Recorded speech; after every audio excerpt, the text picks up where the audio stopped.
Hey friends, what's up? You're in the frame with me, Julie O, and I was reduced to tears at the US consulate in Cape Town. Okay, not really. There were tears coming out of my eyes, but I wasn't crying. More about that later.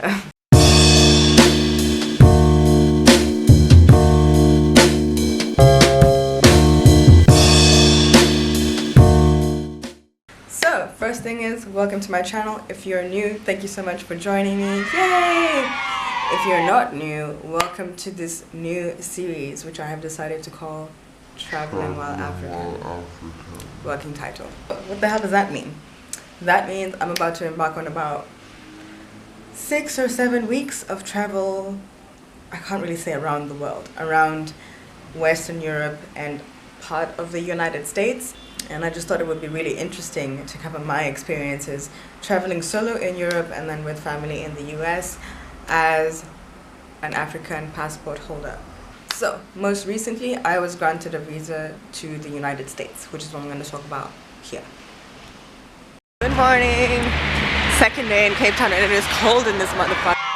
That's Table Mountain behind me. I am here to apply for a US visa, so I'm just walking to a shopping center just so I can print in a few things before my appointment at 10 a.m. and then off to the US Embassy. I probably won't be able to film much there because, you know, American government people and their issues. But I will update you as time goes by.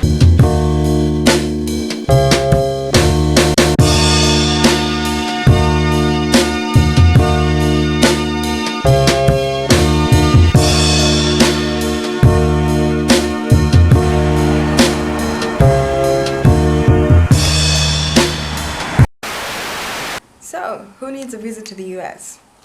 Honestly, I can't answer that for you really. Depending on the country of your citizenship and the passport that you hold, you would need to find out from the US consulate or embassy's website in your country whether or not you require a visitor's visa or any other visa for a different reason of traveling. I'm a Kenyan passport holder and a Kenyan citizen, and I do need a visa, obviously, which is why we're here. When should you be applying? For me, applying here in South Africa, which is where I study, I have given it 2 months before my dates of travel. But what I would say is, check the consulate or the embassy closest to your city in your country and see how long their processing time roughly is. Usually the website gives you kind of an estimation how long you might have to wait for an appointment, and then after that how long you might have to wait for them to process the visa should you be approved. So look at that and make sure you give yourself enough time before your dates that you plan to travel on. An important thing to note though is for you to not buy a plane ticket until you definitely are sure that you have the visa and it's in your hand. So that's another reason you need to apply early, get your visa early, buy your plane ticket early, but after you definitely have the visa in your passport. So you go in for an interview at the consulate.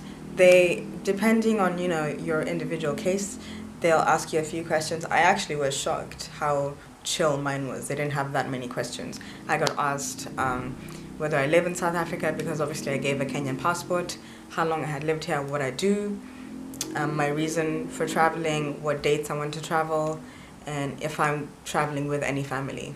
The main thing though with a visitor's visa to almost any country is that they're just looking for proof that you genuinely want to go for a short time and you definitely intend to leave and go back to wherever you live. So you kind of need to show an attachment to wherever you are, whether it's your own property or you have dependent children or wards that you need to take care of, or you are going back to your job, or you're going back to your school like me, or, you know, you have your life here and you're not going to go and like try and overstay your visa and just chill there forever. So anything that supports your case like that, you just take it just in case they ask. But what you definitely need to take is, of course, your passport, your confirmation page, which that gets emailed to you once you finish the online application, and one photograph, which in this case they asked for, I think it was 2 inches by 2 inches. Update's done and the visa is approved. Woo-hoo! I didn't know that they just tell you like right there, so I should get it in 5 days.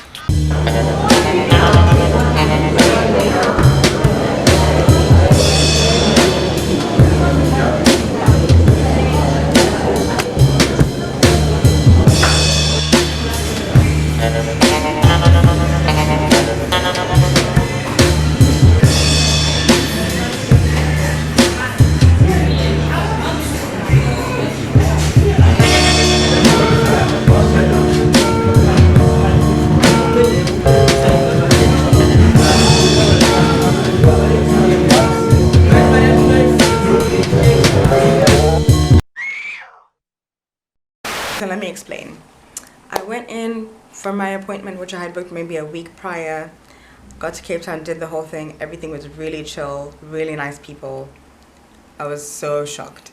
They tell you on the spot, okay, your visa is approved. And for me, this all varies depending on your country of citizenship.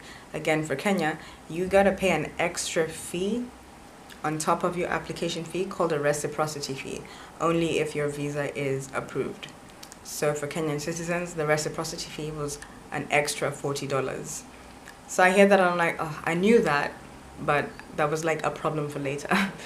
So the guy who took in my application was like, okay, you're approved. You just need to go to the cashiers right here and pay $40, and then, you know, we'll process everything and we'll send you your passport back. So I'm like, cool. I go to the cashiers knowing I probably don't have enough cash in rands. Sure enough, I think I had 500 on me, and the reciprocity fee was 620 rand. And there are no ATMs anywhere around, and it's just like a mess. And the guy is like, okay, that's no problem. Come back, just go online, make a new appointment, come back and you can just pay it, and then we'll process your visa and send it back to you. So I go off, and I'm like, all right, easy enough. I already have the visa, my worries are done. I just need to make a different appointment. I open up the appointment schedule, make an appointment. This is Thursday, I'm having my first appointment. I'm thinking maybe Monday, right? So I can leave Monday night or something. I go on, there are no appointments, like till kingdom come. I passed the rest of June, the rest of July, August, September, October. Mind you, I'm supposed to be traveling in July. All appointments are just fully booked. I'm like, oh Jesus, what? So I'm thinking to myself, okay, obviously I can't just stay in Cape Town indefinitely until a spot opens up. So I'm just going to show up on Monday using logic, which is I already have been approved this visa. I just got to pay this money and go. Bounce. I don't even need to go to like the interview counters. So that's what I did. Good morning. Monday morning, I'm turning into the US Embassy. I see the flag is at half-mast and I just remembered it was Memorial Day weekend. It's Memorial Day today, because that's a US holiday, so they'll be closed. Fuck.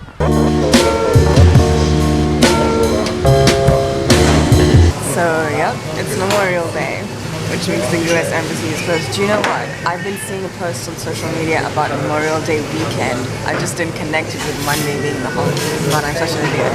So I'm just gonna, I came to this cafe called Red Cafe, and I'm just gonna have some coffee, read my book, think about my life, and come back tomorrow. Tuesday morning, and the flag is at full mast. Progress. Tuesday I show up at 8:30, they're barely even open. I'm just like, I'm in there like I'm supposed to be there, just like my application's already in, I'm gonna just pay my reciprocity at the cashier. She's over there, right? Cool. And they're like, oh, okay, yeah, sure, go for it. Thank God, because I don't know what I would have done if they were like, no, you need an appointment, because I needed to pay and get the hell out of Cape Town. Success, we are done.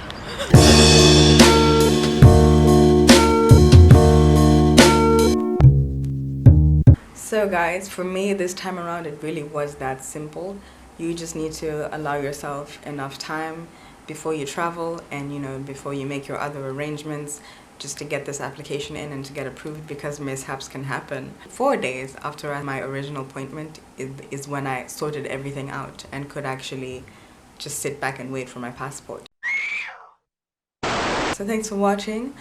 Stick around, subscribe to the channel, because I will be doing a different video about my application for a Schengen visa, which gets you into the majority of Europe, and that's a visa for most European countries. If you're a keen traveler as well, or you want to be, you can sign up to Airbnb with my special code over here.